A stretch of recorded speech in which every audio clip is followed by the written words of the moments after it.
온 세상이 한국 한다고 하잖아요. 솔직히 처음엔 에이, 설마 거기까지야 싶었습니다.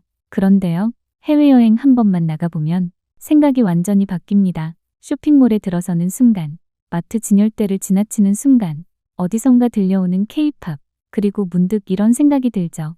여기 한국 아닌가? 선반을 가득 채운 건 다름 아닌 한국 제품들. 그 중에서도 어디를 가든 빠지지 않고 보이는 게 있습니다. 바로 한국 화장품, K-뷰티. 외국인들이 한국에 오면 꼭 들르는 곳이 어디인지 아세요? 경복궁도 명동도 아닌 올리브영입니다. 이제는 말이죠.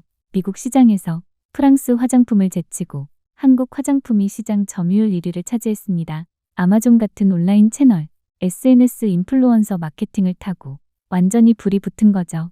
유튜브, 틱톡만 열어봐도 전부 이런 영상입니다. 한국 화장품 써봤어요. K 메이크업 후기. 왜 다들 한국 화장품 쓰는지 알겠어요. 심지어 외국 의사들까지 나서서 한국 화장품을 추천하고 선물로 받았다며 난리가 났습니다. 그리고 이 열풍은 이제 예능으로까지 이어집니다. 미국 뉴욕을 배경으로 한 퍼펙트 글로우. 한국 메이크업 아티스트들이 현지인들에게 K 메이크업을 해주고 비포 애프터를 본 가족과 지인들의 반응이 연일 화제가 되고 있죠. 또 하나, 이효리가 MC로 나선 저스트 메이크업 서바이벌 형식으로 K-뷰티 기술과 철학을 보여주며 전 세계에 다시 한번 한국 메이크업의 위대함을 각인시키고 있습니다. 그래서 요즘 한국 메이크업, K-뷰티는 단순한 유행이 아니라 하나의 문화로 세계 한가운데 서 있습니다. 그리고 오늘 이야기는 그 열풍을 직접 경험한 한 외국인의 이야기에서 시작됩니다. 이 너무 예쁜 미국인 커플은 그냥 여행자가 아니었습니다. 전 세계 구석구석을 직접 다니며 각 나라의 문화와 일상을 경험하고 그 이야기를 기록하는 사람들. 많은 나라를 다녀봤지만 한국은 이번이 처음이었고 그래서 기대는 그 어느 때보다 컸다고 합니다. 그런데 재미있는 건 정작 본인들보다 가족들이 더 난리였다는 것. 한국 간다며 화장품 꼭 사와. 이거 다 꼭. 출발도 하기 전에 가족들로부터 받은 한국 화장품 쇼핑 리스트. 하지만 솔직히 말하면 그녀는 잘 몰랐다고 해요. 왜 이렇게까지 난리지? 한국 화장품이 그렇게 대단해? 그 의문이 바뀐 건 SNS를 보기 시작하면서부터였습니다. 한국 메이크업을 받고 완전히 달라진 사람들, 비포와 애프터가 믿기지 않는 영상들, 그걸 옆에서 보던 남자친구가 먼저 말했대요. 우리도 해보자. 그렇게 두 사람은 한국에서의 첫 일정으로 관광지도 쇼핑몰도 아닌 명동 메이크업숍을 향합니다. 메이크업, 그리고 헤어까지 마치고 거울을 보는 순간 그녀는 느꼈다고 합니다. 무언가 달라졌다는 걸. 그리고 남자친구의 눈빛도 확실히 달라졌다는 걸. 부끄럽지만 솔직히 말해 자기 자신도 너무 만족스러웠다고. 이건 올리브영으로 바로 가야겠는데 왜 사람들이 K-뷰티 하는지. 한국 오자마자 단번에 이해가 됐다는 그녀. 한국 너무 좋은데 여긴 진짜 여자를 위한 나라잖아. 그리고 이 커플은 이날 이후 한국 화장품만이 아니라 한국이라는 나라 자체에 조금씩 빠져들기 시작합니다. 올리브영이 보이자마자 지금 당장 사야 하나? 잠깐 고민했대요. 그런데 그럴 필요가 없다는 걸 곧 알게 됩니다. 뒤돌아보니 몇 걸음만 지나도 또 하나의 올리브영. 그리고 또 다른 화장품 가게. 또. 한국이라는 나라는 화장품 매장이 줄줄이 이어지는 곳이었거든요. 아, 서두를 필요가 없네. 역시 확신이 들었다고 합니다. 한국은 여자를 위한 나라가 맞다. 그런데 이렇게 예쁘게 한 날, 그냥 숙소로 들어갈 순 없잖아요. 한국 젊은이들의 분위기를 느끼고 싶어. 이들이 향한 곳은 이태원. 거리마다 울리는 음악. 자연스럽게 몸이 움직이고 낯선 사람들과도 금세 어울리게 되는 곳. 흥에 취해 춤도 추고 웃음도 넘쳐납니다.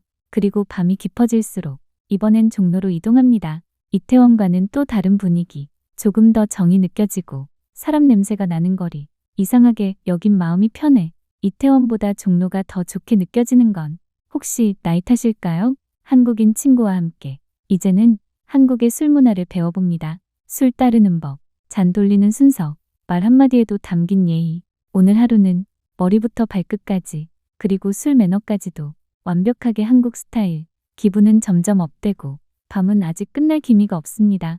그때 친구가 묻습니다. 이제 어디 갈지 알아? 한국에서 술 마신 다음에 가는 곳. 정해져 있죠. 노래방. 24시간. 노래는 마음껏. 음식도 있고 술도 가능한 곳, 이런 나라가 있다고. 잠은 오늘 포기해야 할 것 같습니다. 조금만 더 젊었을 때 이 나라에 왔더라면 얼마나 좋았을까. 그런 아쉬움마저도 웃으며 남길 만큼 이날의 한국은 너무도 진했습니다. 그녀가 말하더군요. 한국 사람들은 K-팝이나 K-드라마 속 배우들만 예쁜 게 아닌 것 같아요. 카페 거리를 걷다 보면 그냥 스쳐 지나가는 사람들마저도 이상하게 눈에 들어온다고 합니다. 다 비슷해 보일 법도 한데 또 하나같이 다르고 각자만의 매력을 가지고 있는 사람들. 왜 다들 이렇게 핫해 보이지? 그 이유가 뭘까? 그녀도 고개를 갸웃합니다. 가만히 생각해보면 우리도 그래요. 우리 눈엔 미국, 유럽의 외국 언니들이 개성 넘치고 멋져 보이잖아요.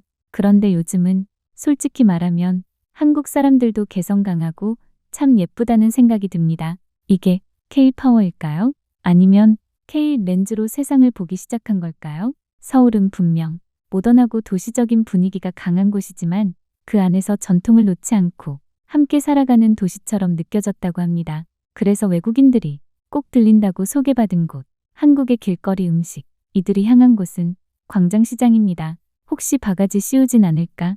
괜히 걱정하는 엄마의 마음도 살짝 있었지만 외국인 언니의 눈에는 여기가 너무 정겹고 너무 맛있어 보이고 무엇보다 사람 냄새가 나는 곳처럼 보였대요. 한국 음식은요, 비주얼만 보면 이거 먹기 좀 애매한데 싶은 게 사실이죠.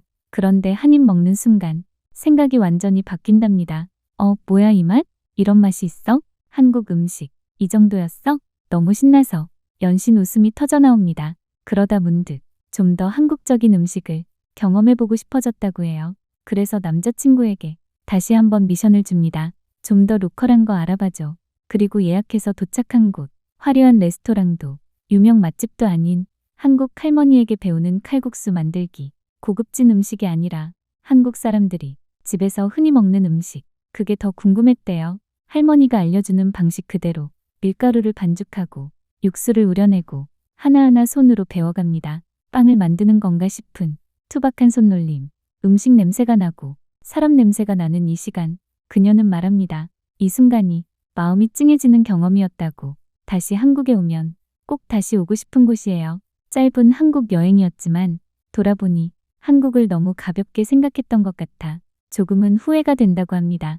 기대가 크지 않았기 때문일까요? 화려한 K 콘텐츠 뒤에 이렇게 사람들이 살아가는 모습을 직접 보고 가는 여행이 오히려 더 깊게 남았다고. 그래서 그녀는 말합니다. 한국 다시 꼭 올 거예요.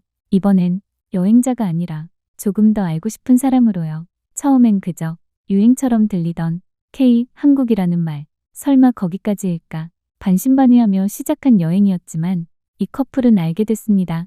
한국이 특별한 이유는 화장품 때문만도, 음식 때문만도, 화려한 콘텐츠 때문만도 아니라는 걸요. 거리에서 스쳐 지나가는 사람들, 정겨운 시장의 풍경, 할머니의 손끝에서 배운 한 그릇의 칼국수. 그 안에 사람이 있었고, 이야기가 있었고, 살아가는 온기가 있었습니다. 그래서 한국은 한 번 오고 끝나는 나라가 아니라 다시 오고 싶어지는 나라가 됩니다. 그녀는 말합니다. 한국은 생각보다 훨씬 깊은 곳이었어요. 그리고 이 여행은 여기서 끝이 아닙니다. 다음엔 조금 더 오래, 조금 더 천천히 한국을 알아보고 싶어졌으니까요. 혹시 여러분도 한국이라는 나라를 너무 가볍게만 알고 있진 않았나요? 이들의 이야기가 여러분의 시선을 조금이라도 바꿔놓았다면 구독과 좋아요, 그리고 알림 설정으로 다음 이야기도 함께 해주세요. 한국의 길 위에서 사람을 만나는 이야기. 다음 영상에서 또 이어집니다.